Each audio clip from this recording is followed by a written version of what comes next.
Hi guys. So ఈ video వచ్చేసి out side Canada ఉంటూ కెనడాకి మీరు వచ్చి ఫ్యూచర్లో పిఆర్ వేసుకోవాలనుకుంటే కనుక ఈ వీడియోని స్కిప్ చేయకుండా చూడండి. పాయింట్ ఏంటంటే out side Canada like Dubai కానీ వేరే కంట్రీస్లో ఉన్న వాళ్ళు కెనడాకి రావాలనుకుంటే వెంటనే కన్సల్టెన్సీస్ దీన్ని అప్రోచ్ అవుతారు. వాళ్ళు ఏంటంటే వర్క్ పర్మిట్ వేసేసుకోండి సార్ అంటారు. అవి 100% రిజెక్ట్ అవుతాయి. అఫ్ కోర్స్ ఎక్సెప్షన్స్ ఎప్పుడు ఉంటానే ఉంటాయి.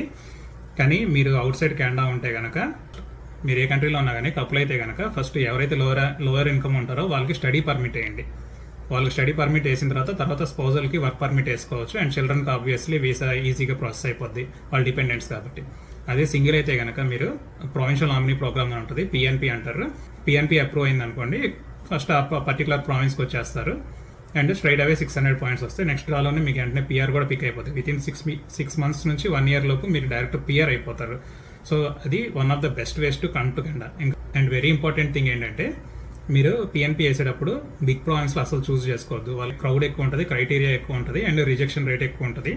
మీరు ఏంటంటే మీడియం టు టాప్ ఉండే ప్రావిన్స్లు చూసుకోవడం చాలా బెస్ట్. అంటే లైక్ మ్యాంటోబా అలాంటి ప్రావిన్స్లు చూసుకున్నారంటే కనుక మీకు పిఎన్పి ఈజీగా వస్తుంది.